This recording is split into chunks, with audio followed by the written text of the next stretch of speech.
Essa Al-Ghurair is chair of Essa Al-Ghurair Investment, and he joins us on the sidelines of the Global Islamic Economy Summit here in Dubai. Many thanks for talking with Reuters. Your specialty, of course, your focus is on food manufacturing. It's such a vital pillar of the Islamic economy. Who are you talking to here in Dubai, and what are your priorities? You see, if we look at it globally, food is an essential element of a human being. So you can live without a house or a clothes, but you cannot live without food. So food is a very important priority for mankind. And for us here, in the Global Islamic Economic Summit, my focus is how to globalize Halal hallmark, for instance, and how to make it. Why halal? Why Muslims? I could see that in the future there will be more opening of countries. Like I went to Japan. It's very difficult to go where not to go. This is sorry to interrupt. This is something that we've been talking about for a while, though. This global standardization, this halal hallmark. How much progress is being made? How hopeful are you that we will reach the point you want to get to? You see, it's always to start with awareness, and people, without awareness, then there will be always this difficulties of understanding what is required. So slowly, I was in Korea recently, and there was one province, they would like to know what is halal and how they could implement this. So by going and reaching out to the people and talking about it, this is, in my opinion, we are at 30%. I need more. We need to see more of this to globalize it for a win-win situation, not only for Muslim people. There was a panel with the CEO of Islamic banks this morning, and we talked about banks supporting sectors of the Islamic economy, and to be honest, generally speaking, the lack of support. Do you see it like that? Do you see the need for much greater support from the Islamic banks for sectors in the economy? Of course. I mean, it is, they are the fuel pump station that fuel the entrepreneur and the business to go forward. No doubt, sometimes there will be failure, but there's also success.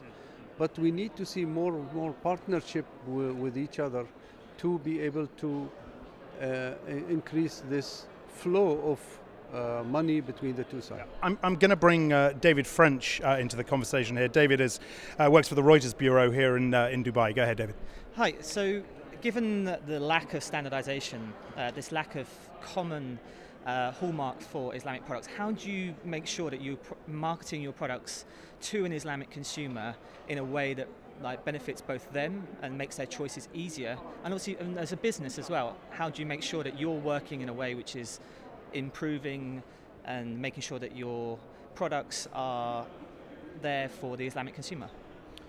No doubt, you see, each country has its own standardization for Islamic halal hallmark.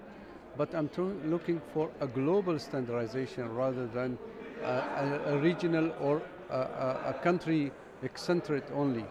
What we would like to, this is the second Islamic conference. We will see that more and more of this conference bring the concerned people together to talk about a more holistic standardization rather than a regional one. No doubt in the UAE here, for instance, the municipalities, the customs are the first gateway of anything coming from outside will be checked by them. As a producer, we always have to be careful for what are the things that it is allowed and not allowed as per the Islamic halal certification. So for the standardization to work though, is that going to be driven by governments or is that going to be driven by the industry itself? I think it's the government who has to establish the standard and the industry has to apply to line themselves into that requirement. Because without, it's not the industry, because the industry will have different meanings. But if you have one body can give you that will be the best way. Okay, well let's talk about your business then. Your business is here, based in the UAE. It's like, where are you looking to grow your business in, and what are the what kind of earnings are you expecting? Where are you going to be making your revenues this year? You see, I'll give you an example. I mean, we just recently started a coffee industry.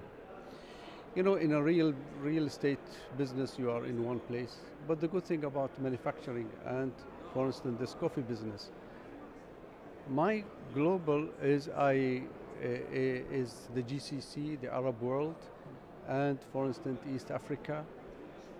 Maybe sometimes coffee coming from there, but I will be exporting a different quality of coffee that is not produced there.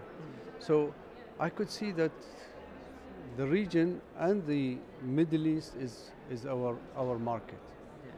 Given that the Middle East is obviously a market that has, certainly a number of Gulf countries has subsidies in certain food products, how is that impacting the way that you're marketing your products and how you are making a profit off your products? Because obviously if prices fall in one country, maybe that makes the pressures in other countries greater or less. So how do you overcome those difficulties?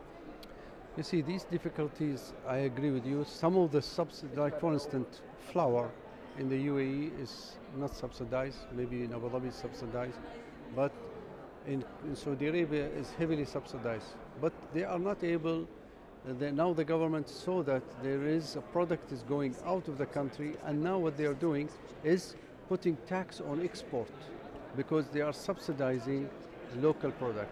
So there is some kind of mechanism, the origin of the country where the subsidy is there, they have seen that, you know, they put a mechanism not to export. Essa Al-Ghurair, we're going to let you get back to the conference and to your meetings. Many thanks for talking with Reuters today. And David French, thank you very much to you as well for joining in that conversation. That is it from me. Plenty more interviews for GIES Today. I'm Axel Threlfall. This is Reuters.